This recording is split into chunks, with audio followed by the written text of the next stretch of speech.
Bedroomdisco. Okay. Is it BED, right? Bedroom? Not bedroom like this room is so bad. Bedroom disco.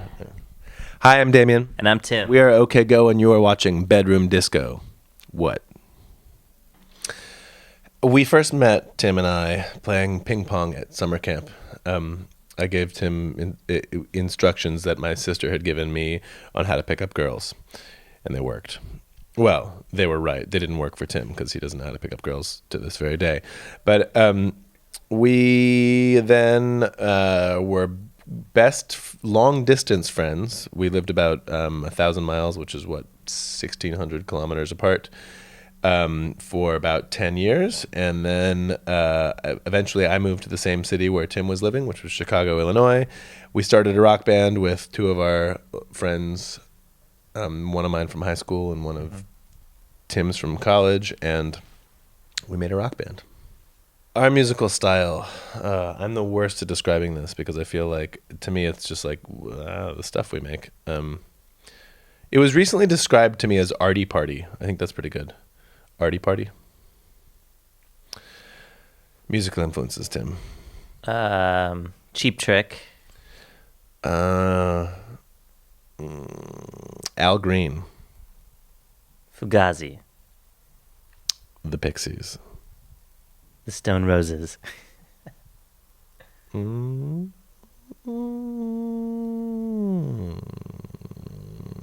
Les Miserables. Seriously. Boy, normally when we're asked the question of who we want to work with, I just say the Pixies, because they're like our number one influence probably. But we got to do that recently. Yeah, we just did. We got to be Pixies for a night, and we played Debaser with Frank Black, which was pretty awesome. Yeah, Frank Black played guitar and I sang, so I guess I was Black Francis for that moment, and it was like a dream come true. It was amazing.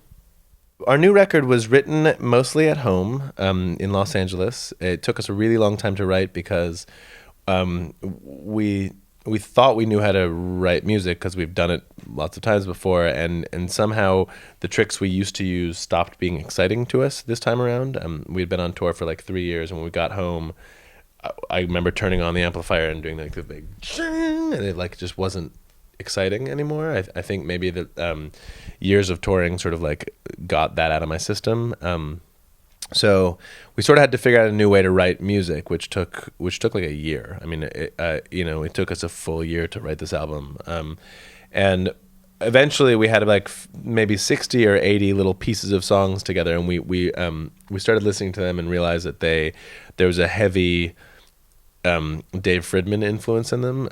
He's the producer we wound up working with, and he, of course, made all the Flaming Lips records and the MGMT album and Mercury Revs records and a bunch of other really, really great albums.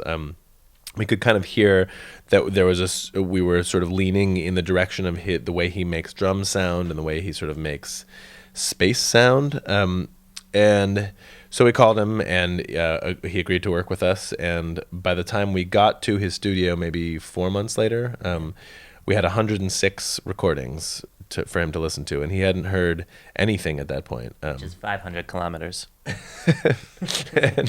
and we it's sort of rare that a producer will let you do this. I don't know why he did, but we were like, "Will you work with us?" And he was like, "Well, let me hear your demos." And we were like, "No."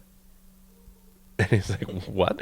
And we were just like, "Well, they sound good, we promise, but we just don't want to play you anything yet because we're not done with it, or And he was fine with it for some reason, and so when we showed up on day one, we played him 106 things, and we all voted on which ones we liked, and I think we started 20, I think 20ish, yeah. And then we spent basically 3 months locked in his little hovel, which is like, it's like a barn. It's a repurposed barn in the middle of nowhere in Western New York, and it was snowing the entire time, and we basically went crazy. This Too Shall Pass is sort of like it's as close as I get to like a prayer. I'm not a religious person, but it's sort of like hoping for better. I think during the writing of this record, we were all in pretty dark times personally, and certainly globally, things are just totally screwed. It seemed like such a hopeless time, and it felt like what we needed to do was make music that was hopeful to give us something to sort of hang on to. And so that song really is just sort of like as straight a transcription of that as idea as I could muster, I think. Yeah. Yes. Tim wrote the original demo for that, and I remember hearing the first time I heard it, just thinking like that's the buoyant song. That's the one that'll that we can attach ourselves to, for the at least a little bit of sunshine on this cloudy day. This is a question about 2009. Yeah. Sorry, we don't work in the past. This is Can you ask us about the future? That's where we live. Okay, what are your top 3 albums in 2010? Top 3 albums for 2010. The new Mew record, and the new Daft Punk record, and the new Prince album. My guess is that none of them will release records this year. That was a lie. The new Mew record last year was pretty good. Yeah. Okay. So we'll go back to 2009, but only for you. Don't tell anyone we did this. Because this is so last year. Yeah. So last year. The Mew album is right up there on my list. The Phoenix record is right up there. And the album by Discovery. Not the album titled Discovery, which was released 10 years ago by Daft Punk, but the album by the band Discovery called, I don't remember what it's called. Do you? I don't remember what it's called either. I think it's called Super Sweet Dopeness. That's right. That's the name. It's good. It's got colors on the front. It's delicious. Wonderful tasting record. Our plans for 2010 are to tour and tour and tour and make videos and make videos and make videos. We have 6 videos in production right now, and so we'll work on all of those. We will do a lot of collaborations this year. Actually, we're doing some really interesting things with designers and artists. Many of our videos are collaborations with artists and designers, and we hope to do.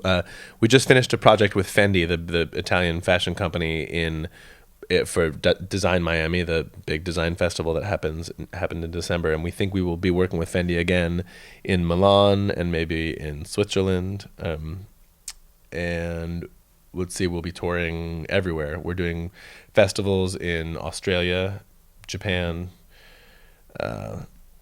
Festivals in the States as well. festivals in the States, several of them. We're going to Hong Kong soon, and of course just lots of shows. Bear.